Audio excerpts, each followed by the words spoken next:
Welcome back to California Cooking. 'Tis the season for holiday parties, cookie exchanges, and family gatherings. So I've got a few delicious menu items to prepare you for all the festivities.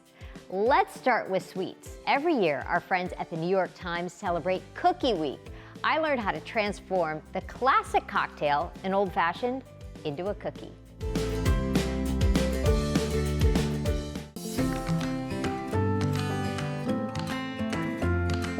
Hi, Genevieve. Hi. How are you? Happy holidays. Happy holidays to you.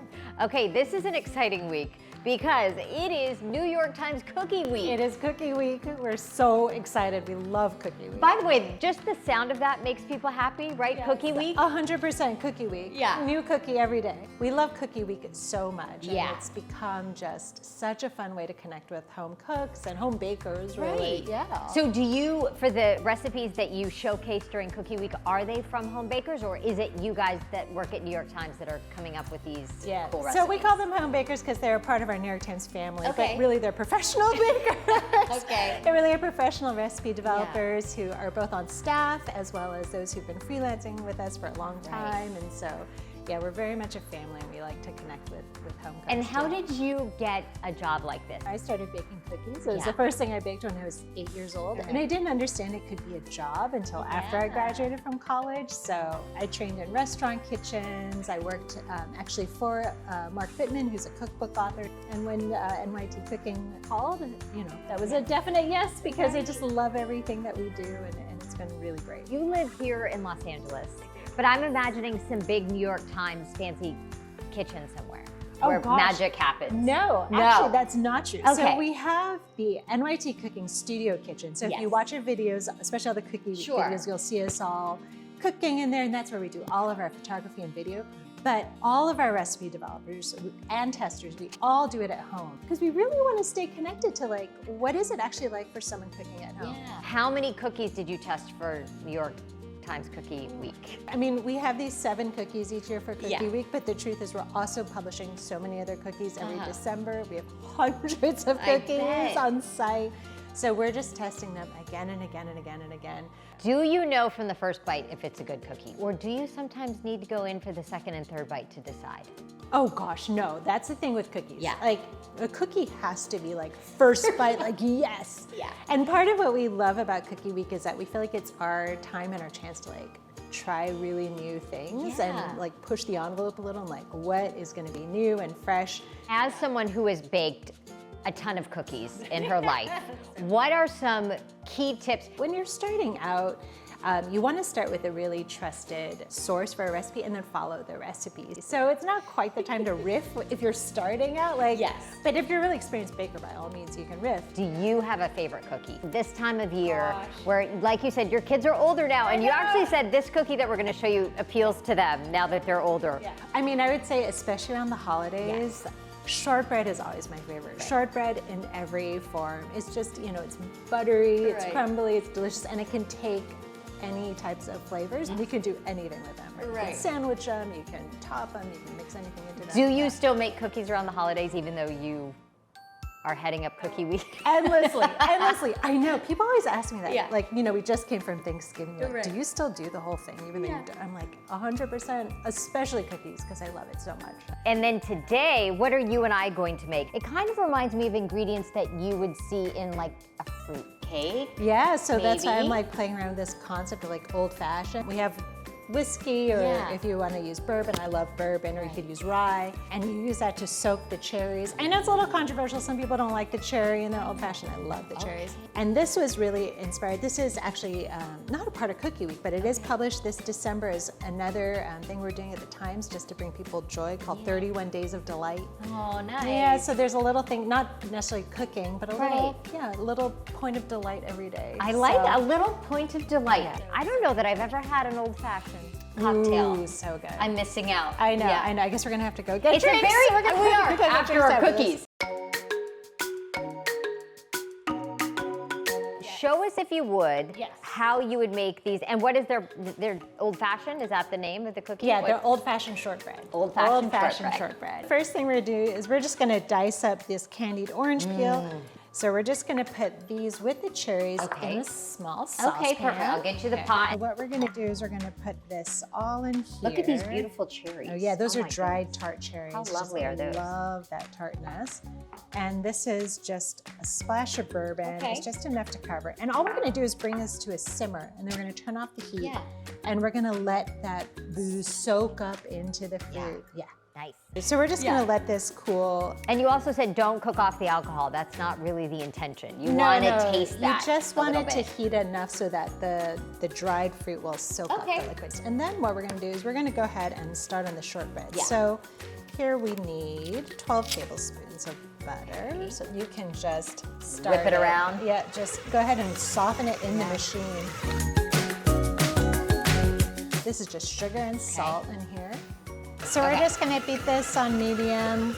We just wanna introduce a little bit of air into that butter. We want the sugar to start to dissolve. Okay. So what we're gonna add now is we're gonna add just the egg yolks, and then we're gonna save the egg white for the wash. And we just wanna beat that in until it's mixed. Our flour. Now we're gonna keep this on low speed. Yeah. You're gonna throw it in and you wanna beat it in, but you really don't wanna overbeat it once the flour's in there, because that will again cause your cookies to be tough. You just wanna do this just until you don't see any more floury bits, right? We don't even want this to come together right now. And here I'm just throwing in these almonds. Yep. Now I'm also gonna take this fruit. So do you see how like it's so soaked up? Yep. So I don't actually want all that liquid in there. So should we strain it? So this is my your hand. I just use my hand. Good. You can 100% use a strainer if you don't want to do this. Yeah. So I'm like just. I like that you're using your hand. Squeezing the liquid out. I know. It smells so good. Does it smell like the holidays? It smells like the holidays. That's beautiful dough. So this is one of the things I love too, is just that like any cookie around the holidays where you can just have a log of dough. And you just cut them as you go. Ready, like have like a fresh batch. I know I said they taste great, you know, after they've aged a bit, but they also taste great fresh. So. And how long could you keep this in the fridge, would you say? You can definitely keep this in the fridge for like up to, I would say 5 days or so. And then you can see it's a bit soft right now, so I'm just rolling it to make it a little smoother, and then this can go in the fridge. Our beautiful dough has chilled. Yes. Lovely. Yes. And all the flecks of the fruit in there are so pretty. Yes, so they're gonna actually just get prettier. Yeah. So we're just gonna cut this into, I'd say about 1/2-inch slices. So I don't know if you can see, as I'm slicing, I'm rotating. Okay, yes, so you are rotating. I'm rotating the logs so that they stay pretty round. Okay, I see, because if you kept cutting it on the same, it'd be square at the bottom. Flatter and flatter, Look at how pretty those are, like a little stained glass window. Yes, for these, if you want them to be perfect rounds, they don't have to be perfect, but if you want them to be perfect, you sort of press both in the sides as well as on top at the same time. So we have that egg white that we saved, and then we have this delicious syrup that we saved. So you just want to add a teaspoon, and then you just want to beat it together until it's really well mixed. So now you have this bourbon wash, and then you just brush the tops. And one thing I learned when I was developing this, because I had no idea where my pastry brush was, is if you don't have a pastry brush, you can also use your fingers. Use your fingers. In the oven it goes. Into the oven. 350? 350 for like 16 to 18 minutes.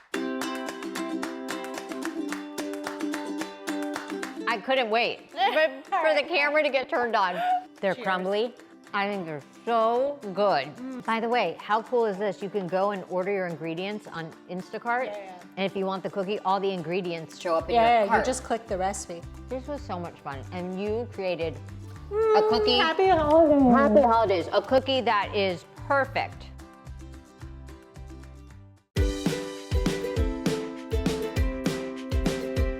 Coming up, for a cozy night in watching holiday movies, this soup hits the spot with all the flavors of a supreme pizza. And it's a soft, fluffy, and buttery pastry that's a Christmas tradition. I'm taking you to a local shop serving up Ensaymadas.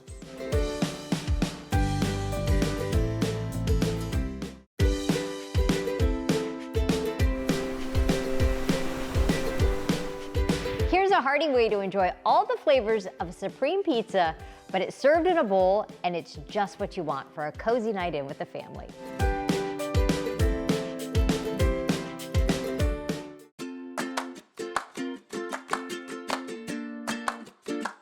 I was thinking of, those cozy nights in December when maybe you just want to stay at home and watch a Christmas movie and cuddle up.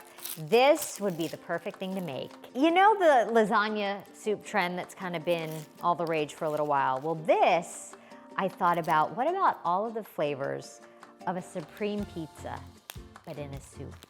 And you might be thinking, you're crazy.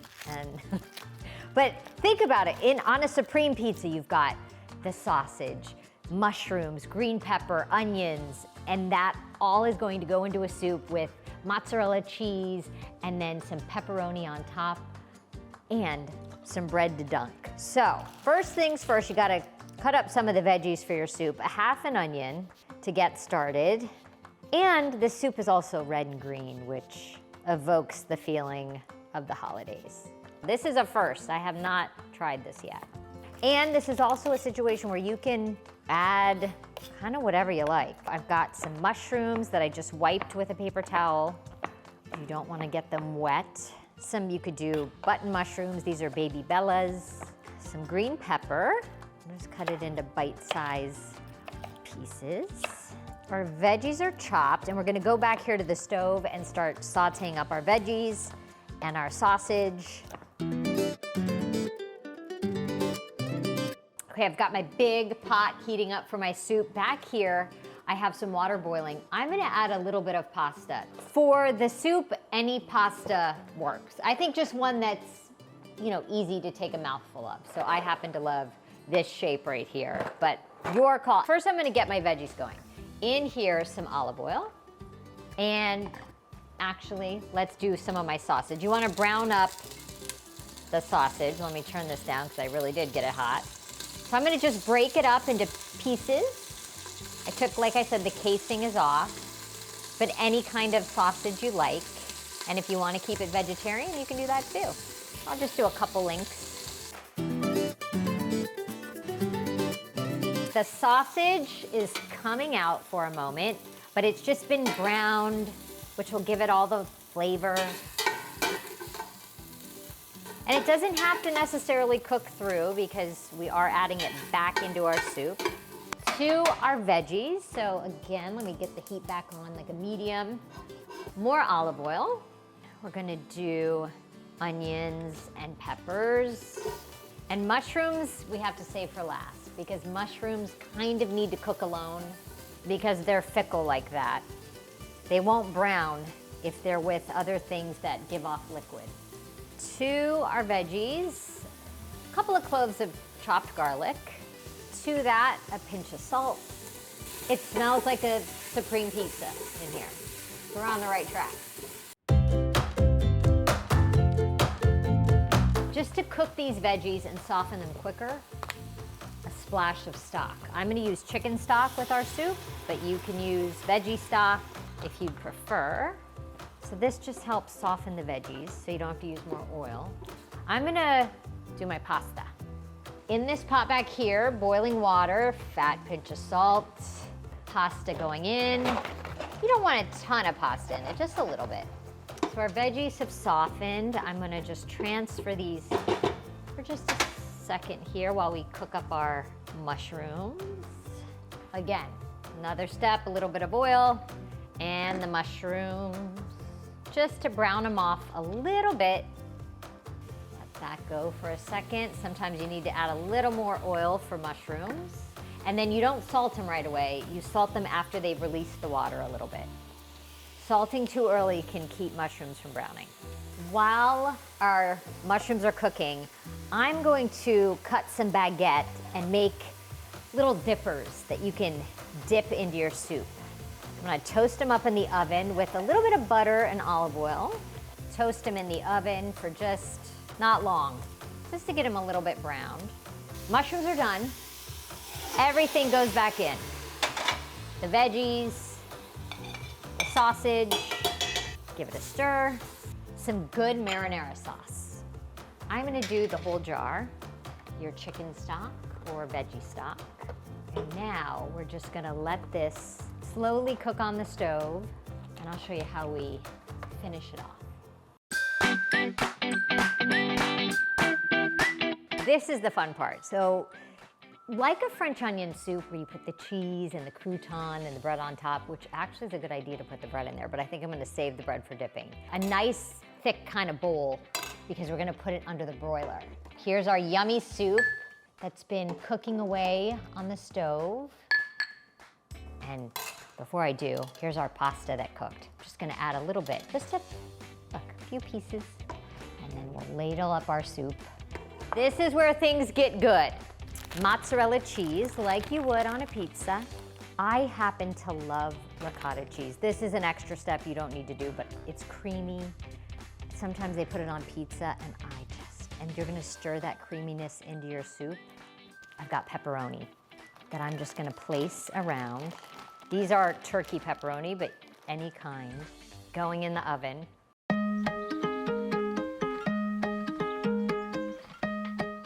I got started. I am a fan of anything dunkable. But the bread, oh, and I forgot to tell you, you can rub the bread, the crispy bread, with a raw clove of garlic to get like a garlicky bread. It is all the flavors of a supreme pizza, and it had that bubbly cheese on top, and you kind of stir in the ricotta. It's really hot, but it's so kind of decadent, but it's a soup, and it tastes like all of the flavors of a pizza.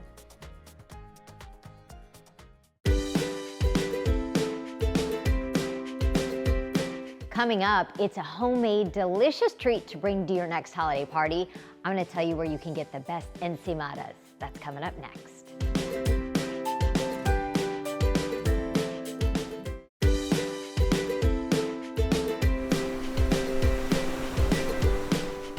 It is a holiday pastry that's been handed down through generations and holds a special place in Filipino heritage. Let's meet the owner of the Ensaymada project.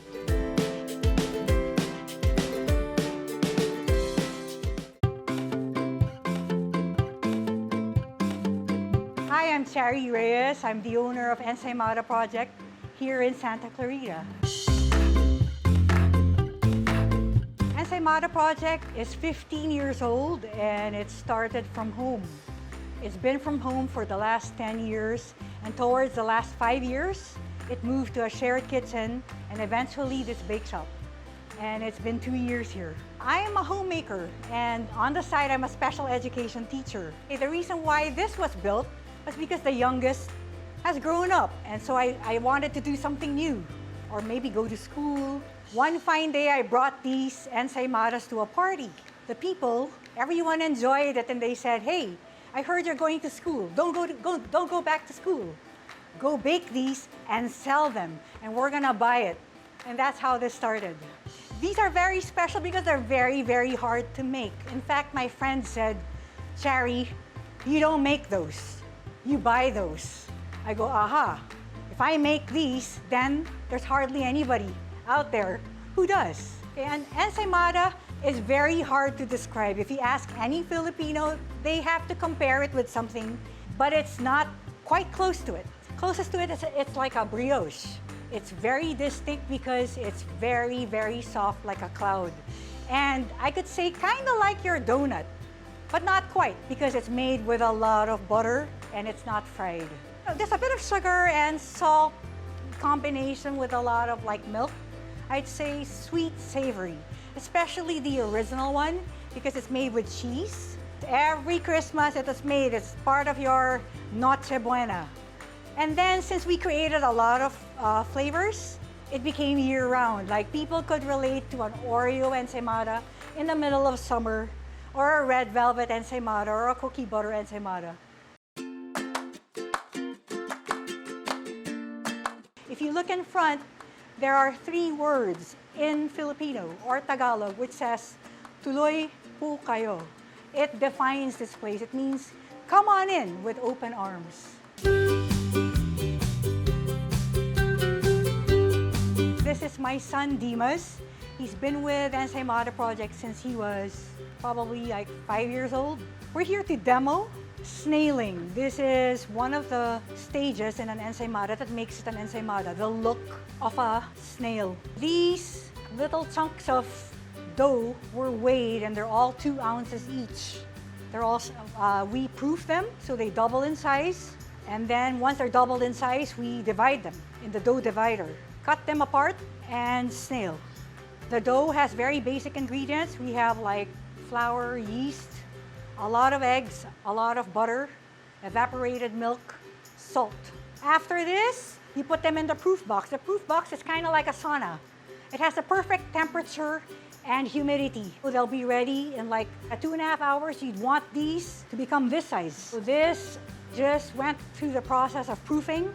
It has doubled in size, and now they were ready to bake. And then we put some color. It probably takes around 8 minutes. Very light baking. You want to keep it moist. You want to keep it big. And this is how they look like. Dimas is about to ice the ube ensaymadas. So this is an ube icing. It has purple yam. There's a bit of cream cheese inside and sugar. A lot of butter again. Very, very simple ingredients. And then once we put a dollop of ube icing, we head towards the sugar dunk. And you kind of crown it perfectly so that it looks like this. And this is one of the looks of an ensaymada. Like red velvet will look like this. They have other looks, like cheese would look like this. And for all of you out there who's never been to Ensaymada Project, I will say again what the door says. Tuloy po kayo. Come on in.